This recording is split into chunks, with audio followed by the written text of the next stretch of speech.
Value zone hypermart Nandamuri Balakrishna గారిచే November 28న నాచారంలో గొప్ప ప్రారంభం.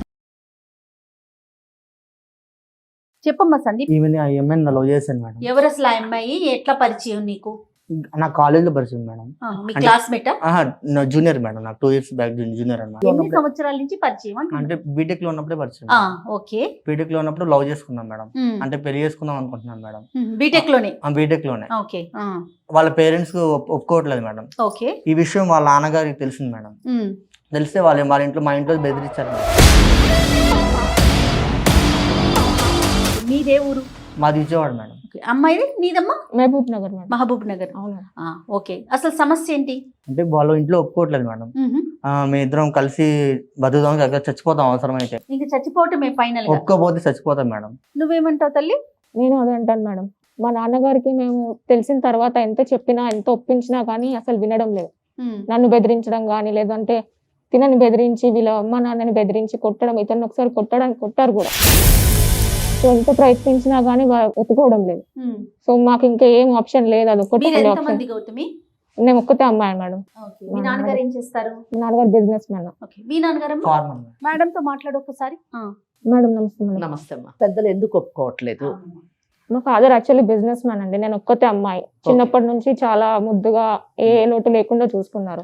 సో నేను స్టడీస్ కని చెప్పి హైదరాబాద్ రావడం జరిగింది.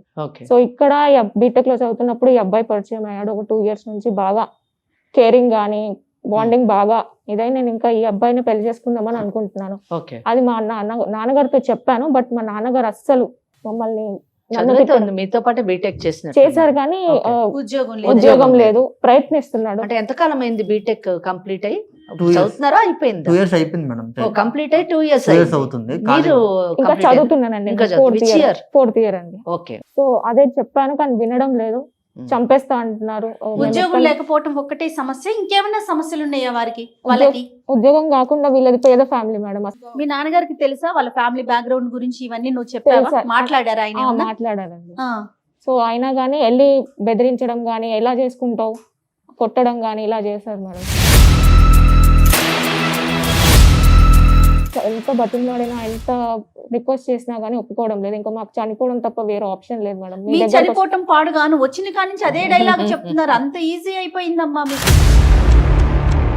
మీ ఇంట్లో పరిస్థితి ఏంటి? ఒప్పిస్తాను మేడం. నువ్వు ఒప్పిస్తావా? ఒప్పిస్తాను మేడం ఇంట్లో. కొద్దిగా నేను అదే ఏదో మంచి కష్టపడి జాబ్ తెచ్చుకొని అమ్మాయిని చూసుకుందామనే ఉద్దేశంతో ఉన్నాను మేడం.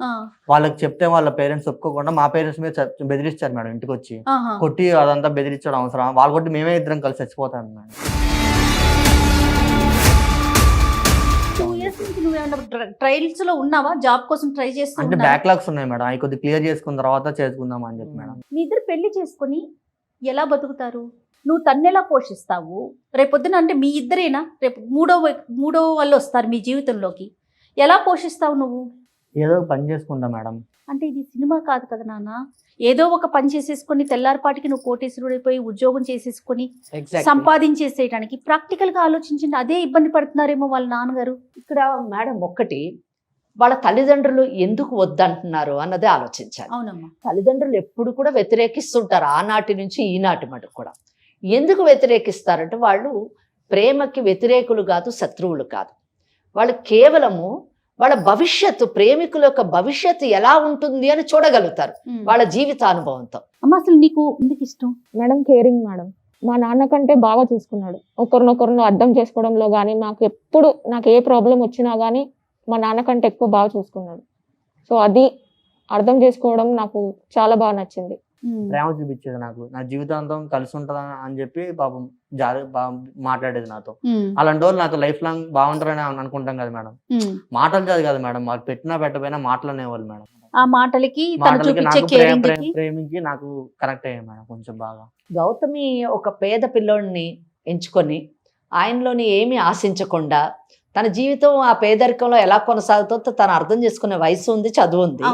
అలాగే ఆ అబ్బాయి కూడా తన యొక్క సహాయాన్ని లేదా తన యొక్క మాటల తీరుని ఇవన్నిటిని మెచ్చుకోవడం, ఆ సంస్కారాన్ని గౌరవించడం కూడా ఒక మంచి విషయం. కానీ ఇక్కడ పెద్దలు ఎందుకు వద్దంటున్నారు అన్న విషయానికి చాలా కారణాలు ఉండి ఉండొచ్చు. కానీ ఆ కారణాలు ఏంటో వీలైనంత మటుకు వాళ్ళ తల్లిదండ్రుల ద్వారా మనం వింటే బాగుంటదేమో అని నేను అనుకుంటున్నాను. మీ నాన్నగారితో ఏమన్నా మాట్లాడదామా ఒకసారి? మాట్లాడతారంటావా ఆయన? మాట్లాడతారు సరే, మాట్లాడదాం. మాట్లాడేకి ముందు బలమైన కారణాలు ఏమైనా ఉన్నాయా? మేడం, మాది వచ్చేసి తెలంగాణ, తనది వచ్చేసి ఆంధ్ర. కమ్యూనిటీ వైజ్ కూడా డిఫరెన్స్ మాది. సో ఈ రీజన్స్ మా నాన్నకి కమ్యూనిటీ ఒకటి, ఇద్దరు రాష్ట్రాలు వేరు, రాష్ట్రాలు దాటిన ప్రేమలు. ఇంకా డబ్బు మెయిన్. మేము బాగా రిచ్ ఫ్యామిలీ, వాళ్ళది వచ్చేసి అసలు ఏం లేదు. ఫైనాన్షియల్ డిఫరెన్సెస్ ఉన్నాయి. న్యాచురల్లీ ఉంటది అది. గౌతమి కాల్ చేయనా? హలో హలో హలో డాడీ, ఎవరు? నేను గౌతమిని మాట్లాడుతున్నా డాడీ. ఎందుకు ఫోన్ చేసినావు? డాడీ ఏంటి డాడీ ఎలా అంటావు? అసలు నీకు ఒక తండ్రి అనే గౌరవాన్ని నువ్వు ఇస్తున్నావు ఫస్ట్? డాడీ అలా కాదు డాడీ, నేను చెప్పిన మాట కూడా మీరు వినాలి కదా. ఏం వింటావమ్మా? మిమ్మల్ని కని పెంచి కష్టపడి ఇన్ని సంవత్సరాలుగా అల్లారు ముద్దుగా చూసుకుంటే మీ అంతకు మీరు కాళ్ళు వచ్చి రెక్కలోకి వచ్చి ఎగిరిపోతే మేము ఎంత తిప్పలు పడుతున్నాం ఇక్కడ. ప్రేమించిన వాడిని కూడా మీరు ఒకసారి అర్థం చేసుకోవాలి కదా నాన్న. ఏది ప్రేమించుకోవాలమ్మా? ఏది ప్రేమించుకోవాలి? ప్రేమించేవాడికి ఒక అర్హత ఉంటుంది. ఫస్ట్ ఆఫ్ ఆల్ గుర్తుపెట్టుకో. నేను ఎంత అల్లారు ముద్దుగా చూసుకున్నావో ఇక్కడ మొత్తం ఊళ్ళో తల మొత్తం ఎత్తుకోకుండా చేసిన పరిస్థితి తెచ్చావు నువ్వు. అలా కాదు నాన్న, నేను మీకు చెప్పాను కూడా కదా, మీరు ఒకసారి చూసి ఒక అతనికి అవకాశం ఇవ్వాలి కదా నాన్న. మీరు అవకాశం ఇవ్వాలి అతనికి? ఏం అర్హత ఉందని ఇస్తారమ్మా అవకాశము? నువ్వు అసలు నా కూతురువేనా? ఎంత ముద్దుగా చూసుకున్నా నువ్వు కాలు కింద పెడితే కందిపోతుందేమో నా కూతురు అని రెక్కలు ముక్కలు కష్టపడి నీ కోసం ఇంత చేస్తే కాళ్ళు కొని నువ్వు కావాల్సిన ఫోన్లు అన్ని ఇప్పిస్తే నువ్వు ఒక్క దెబ్బతో తండ్రి అనే విషయాన్ని మర్చిపోయినావు నువ్వు. నాన్న ఇలా మాట్లాడితే నాకు చనిపోవడం తప్ప వేరే దారి లేదు నాన్న. చనిపోమ్మా, ఇక్కడ మేము కూడా వస్తూనే ఉన్నాం తెలుసా. ఊర్లో తల ఎత్తుకోలేక ఎట్లుందంటే పరిస్థితి. ఎక్కడ కూతురు ఎక్కడ? ఏ సమాధానం చెప్తావు? ఎక్కడ పోయినా చెప్తావు? నాన్న మీకు ఊరు పరువు కావాలా? మీకు కూతురు ఇది కావాలా నాన్న? చెప్పండి. ఆలోచించాలి. ఆ విషయాన్ని నువ్వు కూడా ఆలోచించాలి. నువ్వు గౌరవం ఏమిచ్చినావు? ఇంత కష్టపడి పెంచినావు కదా, ఒక్క నిమిషం నువ్వు ఆలోచించావా? మా నాన్నగారు ఎంత నా కోసం చేశారు, ఏది కావాలంటే అది ఇప్పించారు, ఏది కావాలంటే చేశారు. అలాంటి నాన్నకి ఒక మాట చెప్పాలి. నాన్నకు కూడా ఒక ఇష్టాలు ఉంటాయని నువ్వు ఏనాడైనా చెప్పినావా? నాన్న నేను ప్రేమించి అనుకొని పెళ్లి మాత్రం చేసుకోలేదు కదా నాన్న. అది మీకు ఒప్పించి చేసుకుందామని నేను ఇప్పటిదాకా మీరు బతిమలాడుకుంటూనే వచ్చాను. కానీ మీరు మాత్రం మీ అబ్బాయిని కుట్టడం కానీ వాళ్ళ అమ్మ నాన్నని బెదిరించడం కానీ ఇదే చేస్తున్నారు. ఇద్దరిని చంపుతా నేను చెప్తున్నా, మంచిగా చెప్తున్నా. నేను ఇంకా మంచిలో చెడు లేదు, అయిపోయింది. అయినా ఒక విషయం అమ్మా, నీకు చాలా సార్లు చెప్పినా మన స్టేటస్ ఏంటి, మన పద్ధతులు ఏంటి, మనం ఏంటి, అసలు అవతల వాడికి ఒక చదువు ఉందా? చదువుకుని పాస్ అయ్యిందా? ఉద్యోగం చేసే అర్హత ఉందా? అతనికి ఏం ఆలోచించాడు? అసలు చేస్తాడు నాన్న, ట్రై చేస్తున్నాడు. నేను మీకు అదే చెప్పాను కదా. పాస్ అయ్యిందా? అవ్వలేదు, కానీ ట్రై చేస్తున్నాడు నాన్న. మళ్ళీ బ్యాక్ రాస్తున్నాడు. నువ్వు చూస్తలేవా మన ఫ్యామిలీలా ఫారిన్ కంట్రీస్ వెళ్ళిన వాళ్ళే చదువుకున్న వాళ్ళకి ఉద్యోగాలు లేక రోడ్ల మీద పెట్రోల్ బంక్ లో పనిచేస్తున్నారు. ఈ ఊర్లలో ఉండే వాళ్ళు వీళ్ళు ఎలా నేర్చుకుంటారు? ఎలా పాస్ అవుతారు? ఎలా నిన్ను పోషిస్తారు? ఎలా చెప్పు, నువ్వే చెప్పు. ఏదో ఒక రకంగా పెట్టి పోషిస్తారు. ఏదో ఒక రకంగా ఎట్లా పోషిస్తారే నాకు అర్థం కాదు. ఏదో రకంగా ఎట్లా పోషిస్తారు? నాన్న మీరు మాట్లాడితే నాకు చనిపోవడం తప్ప వేరే దారి లేదు. అందుకనే మీరు చేసిన పనికి నేను ప్రతి నిమిషం చచ్చిపోతున్నా ఇక్కడ. నాకు అసలుకి ప్రతి నిమిషం చచ్చిపోవాలి నేను. ఎంత పని చేశారు చెప్పకుండా చెయ్యకుండా. ఒక మాట అడగాలి కదా. నీకు ఏం తక్కువ చేసినావు? నేను ఏం తక్కువ చేసినావమ్మా మీకు? ఎవడొక వేస్ట్ ఫేవర్ దగ్గరికి ఒక వాడు చదువు నేను అన్ని ఎంక్వైరీ చేసిన, ఒక కాలేజీలో పాస్ మార్క్ లేదు, ఒక అటెండెన్స్ లేదు, అట్లాంటి వ్యక్తి దగ్గర నువ్వు పెట్టుకుంటే ఏ విధంగా నువ్వు జీవితాన్ని ముందుకు తీసుకెళ్తావు? నాన్న నేను చెప్పేది ఒకసారి వినండి నాన్న. ఒక్కసారి ఆ అబ్బాయితో కూర్చొని మాట్లాడి వినండి నాన్న. ఒక్క నిమిషం నువ్వు ఆగు.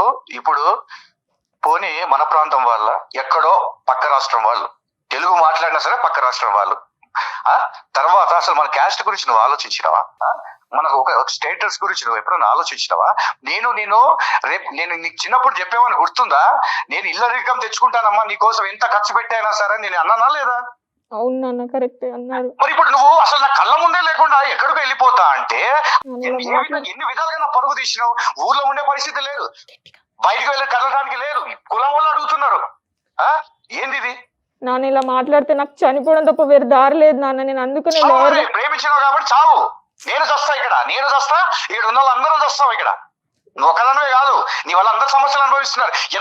నాకు ఎంత నరకం ఉందంటే, నేను ఎప్పుడు నా జీవితంలో నాకు ఆస్తులు లేకపోయినా, తల్లిదండ్రులు ఇచ్చినా లేకపోయినా నేను ఎప్పుడు బాధపడలే. నా కూతురు కూతురు కూతురు కూతురు అని చెప్పుకొని తిరిగినా కదా, అదే చివరికి నాకు శాపంగా మారిపోయింది.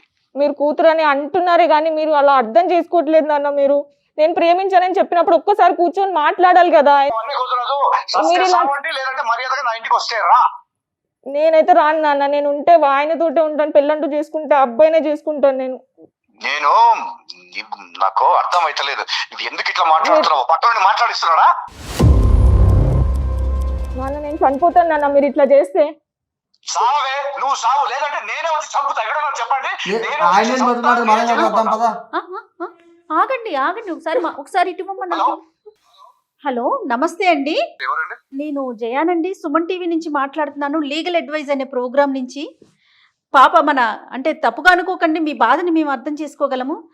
స్టూడియోకి వచ్చిందండి పాప, గౌతమి అండ్ తన బాయ్ ఫ్రెండ్ని తీసుకొని ఇక్కడికి వచ్చింది. నాతో పాటు లీగల్ అడ్వైజర్ మన వెంకటేశ్వరి గారు ఉన్నారండి. పిల్లలు అంటే ఎలాంటి నిర్ణయంలో ఉన్నారు అంటే ఇంకా ఇదే ఫైనల్ అన్నట్లుగా మాట్లాడేసరికి ఒకసారి మీతో మాట్లాడదాము, ఏంటి అసలు ఈ పరిస్థితికి గల కారణాలు ఏంటి అనేసి కాల్ చేశానండి. నేనే చేయమన్నాను. మేడం, ఇది చెప్పాలంటే ఒక తండ్రిగా పరువు తక్కువ, సిగ్గు తక్కువ విషయాలు ఇవన్నీ కూడా. కాకపోతే నాలాగా ఈ తండ్రుల ఆవేదనలు కూడా నేనంటే ఏం మాట్లాడే పొజిషన్ లో లేను మేడం. ఎందుకంటే ఎట్లా ఉందంటే పరిస్థితి చెప్పలేము. ఇక్కడ మాకు ఊర్లో నేను ఎంతో అల్లారు ముద్దుగా పెంచుకున్న అమ్మాయి ఈరోజు ఇలా చేస్తుందంటే అది ఒక తండ్రిగా అంటే సరే, ఈ సమాజంలో తండ్రులు పడుతున్న కష్టాలు నష్టాలు కూడా మీరు తెలుసుకోవాల్సిందే. తప్పకుండా మీకు ఆ గౌరవం ఇవ్వాలన్న ఉద్దేశంతోనే మీకు ఒకసారి ఫోన్ చేయమని చెప్పాం. పిల్లల మాట వినకుండా మీరు అంగీకరించకపోవటానికి బలమైన కారణాలు మీ వైపున ఉన్నవి మేడం. ఇక్కడ ఏంటంటే అండి, చాలా మంది సెంటిమెంట్ ఫెలోస్ గా చాలా మంది ఉంటారు మేడం. చిన్నప్పటి నుంచి అందరూ కూడా ఈ కాలంలో ఎవరు లేరు. కానీ తండ్రిగా మాత్రం ప్రతి ఒక్క వ్యక్తి ఇలానే ఆలోచిస్తాడని మాత్రం నేను ఒక తండ్రిగా అనుకుంటున్నా. అయితే ఒక అమ్మాయి పుట్టంగానే అమ్మాయి భవిష్యత్తు గురించి, అమ్మాయి ఇలా ఉండాలి, ఇలా తిరగాలి, ఇలా ఒక అబ్బాయితో ఇచ్చి పెళ్లి చేయాలి, ఇలా ఫ్యూచర్ లో వాళ్ళ ఒక ఇంట్లో ఉంచాలి అని మేము కష్టపడింది ఎందుకు మేడం? చిన్నప్పటి నుంచి కూడా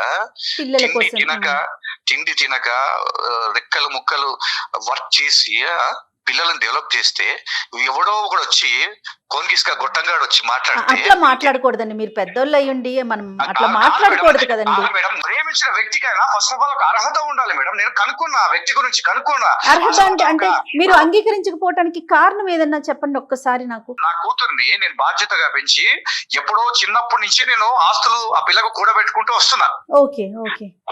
కూడబెట్టుకుంటూ వస్తున్నా. అవతల వ్యక్తి ఎలా ఉన్నాడంటే నేను కొన్ని విషయాలు తెలుసుకున్నా. కేవలం ఆస్తి కోసమే ఈ ట్రాప్ జరుగుతుందని. ఇదంతా కూడా ఒక ట్రాష్ మేడం. ఇదంతా పెళ్లి చేసుకుంటారు, అయిపోయిన తర్వాత పిల్లలు ఏం చేస్తారు అనేది కూడా ఒక క్లారిటీ లేదు. ఇదంతా కూడా అబ్బాయి ఖచ్చితంగా వాడు ఒక రోగం తెలిసింది, సబ్జెక్టులు ఫెయిల్ అయ్యాడంట. అవును మేడం, ఒకవేళ వీళ్ళు పెళ్లి చేసుకుంటే ఎలా బతుకుతారు మేడం? ప్రతి మనిషికి పరువు ఉంటుంది మేడం. పరువు అంటే మేడం మనం సంపాదించుకున్న ఆస్తులు ఇవన్నీ కాదు మేడం, మన పిల్లలు. నా పరువే నా పిల్లలు అయినప్పుడు ఆ పిల్ల ఎవరితో తిరుగుతూ ఎక్కడెక్కడో తిరుగుతూ ఈ రోజు వచ్చి నేను చచ్చిపోతా అంటే ఎలా అవుతుంది మేడం? వాళ్ళు చావడం కాదు మేడం, నేనే చంపేస్తాను. వాళ్ళని చంపి నా భార్యను కూడా చంపి నేను చచ్చిపోతా. ఈ సమస్య అన్నిటికీ చావే పరిష్కారం అండి. మీరు అదే మాట మాట్లాడుతున్నారు. మీ కూతురు కాబట్టి ఆ పిల్ల కూడా అదే చెప్తా ఉంది.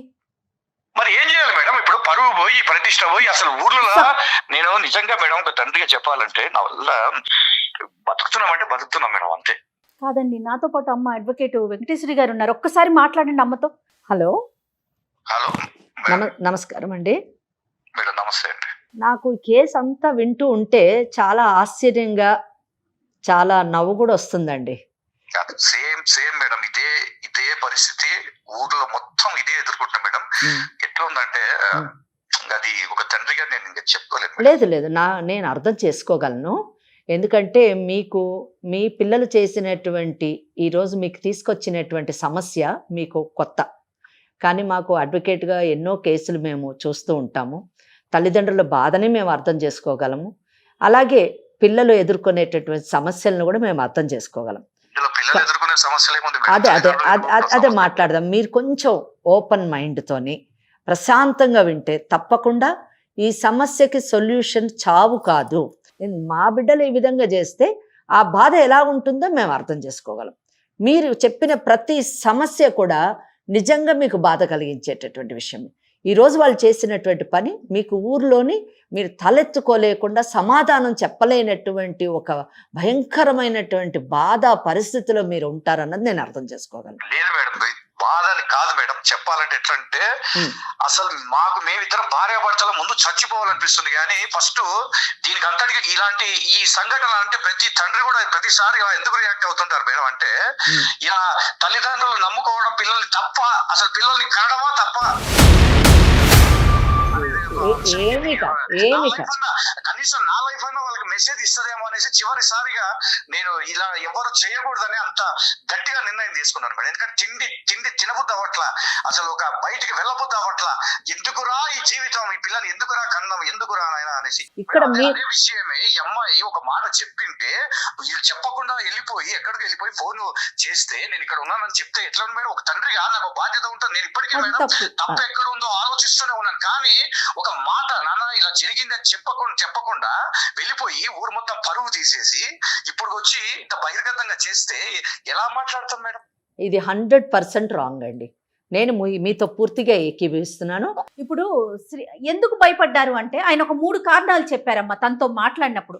ఒకటి కమ్యూనిటీ, ఒకటి రాష్ట్రాలు వేరు, ఒకటి ఆస్తులు అంతస్తులు. అవి 3 ఆయన చెప్పినవి నిజాలు. వాటికి భయపడి పిల్లలు చెప్పలేదేమో, అది ఆలోచించాలి కదమ్మా పెద్దవాళ్ళు. అటువైపు కూడా ఆలోచించాలి కదా. అది కూడా ఆలోచించాలి. ఇంకో విషయం కూడా శ్రీనివాస్ గారు, నాకు నచ్చినటువంటిది ఏంటంటే ఈ కాలంలోని పిల్లలు తల్లిదండ్రులు చెప్పకుండా వెళ్ళిపోయి పెళ్ళిళ్ళు చేసుకొని తల్లిదండ్రులు వాళ్ళ కర్మానికి వదిలిపెట్టేది ఒక రకమైతే, కొత్తగా ట్రెండ్ ఏంటంటే 4 రోజులు తిరగడము, లివ్ ఇన్ రిలేషన్షిప్ అనడము, ఆ తర్వాత ఎవరి దారిన వాడు వెళ్ళిపోతున్న కాలంలో మేము పెళ్లి చేసుకుంటాము. ఆ పెళ్లి చేసుకోవడం కూడా ఎలాగ నాన్నను ఒప్పించి చేసుకుంటాము అని చెప్పేసి ఆ అమ్మాయి పదే ఇందాక మీతో మాట్లాడినప్పుడు నేను విన్నాను. ఇక్కడ మీ పెంపకం యొక్క గొప్పతనం మాకు కనిపిస్తుంది, వాళ్ళలో ఉన్నటువంటి నిజాయితీ కూడా మాకు కనిపించింది. నిజం చెప్పాలి అదే మేడం, అదే నిజాయితీ ఎక్కడ పోయింది? అసలు ఈ కాలాలు ఎట్లున్నాయి మేడం? ఊళ్ళో కూడా చూస్తూనే ఉన్న పరిస్థితులు 2 రోజులు 3 రోజులు పోతారు, పోయిన తర్వాత ఏదేదో జరుగుతుంది, మొత్తం అయిపోయిన తర్వాత నాన్న అంటే ఏం చేయాలి? ఎవరు తీసుకుంటారు నా పిల్లని? ఎంత చూస్తారు? కరెక్ట్. అటువంటి పరిస్థితిలోకి మనం తోయకూడదు. మనము వాళ్ళకు అండగా నిలబడి ఒక సాంప్రదాయ పద్ధతిలోని, ఒక సామాజిక పద్ధతిలోని, నైతిక విలువలతో కూడినటువంటి ఒక బంధాన్ని మనం ఏర్పాటు చేసి మనం వెనక అండగా నిలబడినప్పుడు తప్పు చేసేటటువంటి అవకాశం ఉండదు. ఆ అవకాశం మీ పిల్లలు మీకు ఇచ్చారు. మేము కూడా దానికి అంటే మీతోని సహకరించాలి అని అనుకుంటున్నాము. ఈ కేసులోనండి నేను అనుకుంటానంటే వినండి, మీకు నచ్చితే మీ యొక్క కన్సెంట్ ఇవ్వండి, ఆశీర్వదించండి. ఏదైనా కూడా ముఖ్యంగా పిల్లలు కాదు మేడం, తల్లిదండ్రుల గురించి ఆలోచించండి. ఎందుకంటే తప్పకుండా ఈ వయస్సులో మనము పిల్లలకు పెళ్లిళ్ళు చేసి వాళ్ళ ఆనందాలు కోరుకుంటాం. కానీ ఈ వయస్సులో మళ్ళీ మొదటి నుంచి టెన్షన్స్ ఏంది మేడం? ఏ పిల్ల కోసం అయితే మనం ఇంత కష్టపడ్డామో ఆ పిల్ల కోసం మళ్ళీ మొదటి నుంచి ఆలోచించాల్సిన పరిస్థితికి వచ్చింది జీవితం. మనం ఆ పరిస్థితి తీసుకురావద్దు. మీరు అందుకే వినట్లేదు. సొల్యూషన్ వింటే మీరు ఏది చెప్తున్నారో దాంతో మేము ఏకీభవిస్తున్నాం. ఇలా పిల్లలు కానీ వెళ్ళిపోతేనండి, మాకు ఒక హైకోర్టు అంటే మనకు చట్టం ఒక అవకాశం కలిగించింది. అంటే కూర్చొని మాట్లాడుకునేటటువంటి అవకాశం కూడా లేకుండా పిల్లవాడు కానీ పిల్ల కానివ్వండి మాట్లాడకుండా వెళ్ళిపోతే, తల్లిదండ్రులకు అవకాశం ఇవ్వకపోతే మనం హైకోర్టులో రిట్ ఆఫ్ హేబస్ కార్పస్ అని వేసుకోవచ్చండి. వేసుకున్నప్పుడు ఆ పిల్లవాడిని ఎవరైతే వెళ్ళిపోయారో వాళ్ళని హైకోర్టు ముందు నిలబెడతారు పోలీసు వ్యవస్థ. నిలబెట్టినప్పుడు అప్పుడు కోర్టు తల్లిదండ్రులతో మాట్లాడుకునేటటువంటి అవకాశం కలిగిస్తుంది. అప్పుడు కూర్చొని పిల్లలతో మాట్లాడి ఆ సమస్యని పరిష్కరించుకునేటటువంటి కేసులు, సందర్భాలు చరిత్రలో ఉన్నాయండి.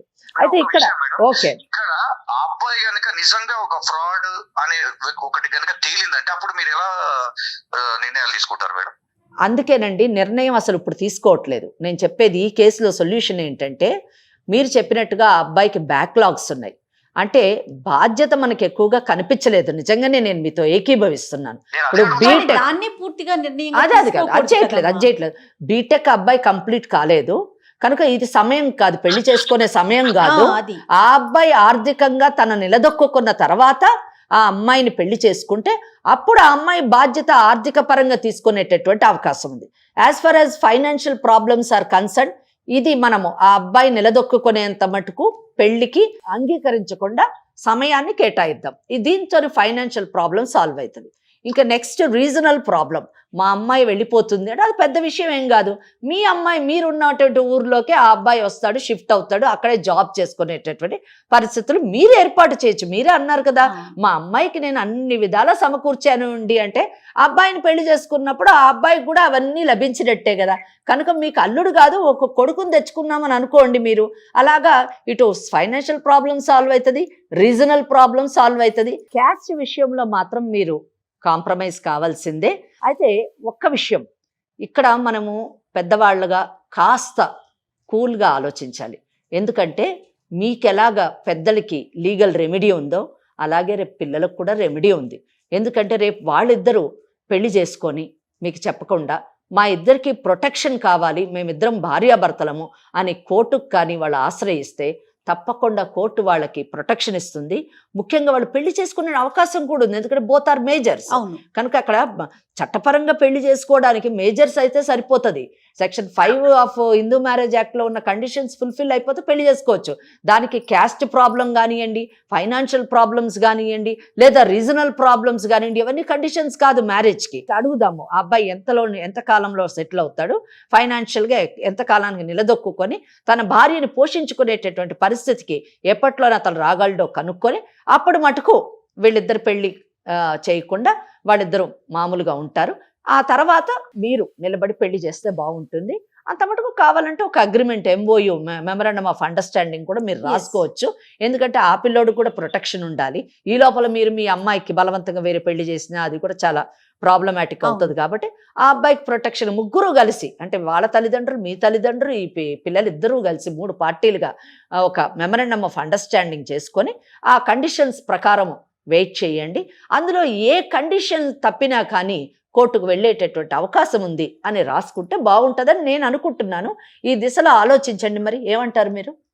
తప్పకుండా మేడం. నేను అంటే ఒక బాధ్యత గల తండ్రిగా నేను కూడా ఆలోచించాల్సిన బాధ్యత. ఎందుకంటే పిల్లలు మనకు సర్వస్వాన్ని మనం ఎప్పటికీ అనుకుంటుంటాం మేడం. అంతే కదా. కాబట్టి ఇన్ని రోజుల నుంచి నేను ఎదురు చూస్తూ వచ్చాను, లేకపోతే ఎప్పుడో ఏదో చేసేవాడిని.